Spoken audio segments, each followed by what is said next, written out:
Honorable Francesca. I would now like to invite our next speaker, Honorable Abdul Samad Dasuki.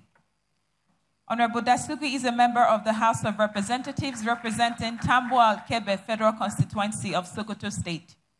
He's a young legislator and chairs the House Committee on Navy. Honorable Dasuki is a young emerging leader committed to excellent public leadership and community development. Thank you very much. I don't think I need this since this is working, but I'll hold it just in case this is Nigeria. Gentlemen, a very good morning to you all. First and foremost, I think I would like to congratulate Samson and his team. I think this has never happened in the history of Nigeria, whereby you have a non-partisan organization bringing 400 youth to sit together and tell them our own stories, those of us that they believe have made a success in this terrain. But unfortunately for me, I think those of you that are familiar with the happenings of the National Assembly, most times Honorable Nnena speaks, the speaker puts the question, and that's the end of the debate. But lucky enough, today I have that opportunity to speak after Honorable Nnena. Honorable colleagues, so I think I will go straight to the point. They've called me once and twice to limit myself to my own personal experience about how I got into politics. Mine is a bit different in the sense that I was in a comfort zone. I was doing very well. And lucky enough, I was privileged. I had good opportunities. And I was an armchair politician before I got into politics. To be precise, 2007, 8, 9, I was working for Dangote Group here in Abuja with a target that I was always meeting, 10 billion target, 10 billion in 2008. But with that, the first thing I do every day I come to office is to flip the newspapers. Every day we look and we're not happy. We're disgruntled. We turn out, me and a few colleagues, to be armchair politicians. We kept grumbling. Then I challenged myself. I said, this is not possible. I was young. We have an opportunity to make an impact, to change the lives of Nigerians. Then why sit down here? That was the beginning of the journey. Not that it was only the beginning of the journey. I went back home to contest for the State Assembly because I believe I needed to know the local politics very well.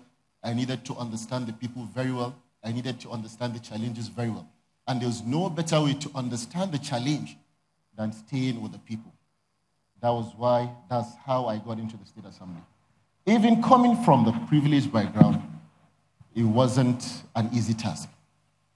We had a Herculean task for people to even understand the mentality that, look, it's not about the stipends that they bring to you every now and then.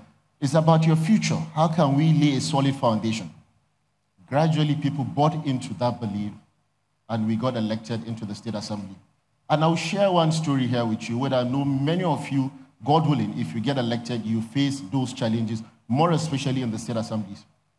I remember we had a power plant then in my state, which they've budgeted a couple of billions, and it wasn't functioning. So we raised a motion in the State Assembly, and we said, look, we need to investigate. What have we done with what has been budgeted before we got elected? And gentlemen, you not believe it. Immediately after that motion, that same day, I was having calls from stakeholders. People were challenging me that, how can you challenge certain government? How can you start saying that was the first obstacle? So gentlemen, what I'm trying to say here is that the challenges are enormous, but the good thing is you have the audacity. You've been able to have a ticket, then how can you convince the people? It's a Herculean task. Everybody, all regions, you have your own peculiarities. Those of you that come from the northern part of the country, you know there's this maximum respect that you need to give to the elders. You know, it's something that you need. And not only that, they claim that you have to belong to the right party. So that's some realities that, you know, we have to come to talk about between us in the course of this debate. But that doesn't mean that you should be discouraged. You shouldn't. Examples are there. We've seen the current president contested not once, not twice, but 3 times before he was able to make it. And the other top contender, Vice President Atiku Abubakar, he's tried it since 2007. And hopefully we pray he makes it this time around. So,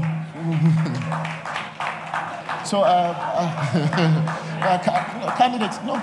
Let's talk about our future. You know, we are all young Nigerians. We want something that is good for ourselves. We need to discuss it. In the course of this program, I'm sure we talk about all these issues. But coming to tell you my own experience, the challenges, like I said earlier, are enormous. But first and foremost, after even getting the ticket, you yourself as a candidate, you need to have a SWOT analysis of your own personality. You need to know your own strength. You need to know your own weaknesses and see how you can work on that. So I think they are telling me that my time is up. But in the course of this debate, I'm sure in the course of this interaction, more will come up. Thank you very much.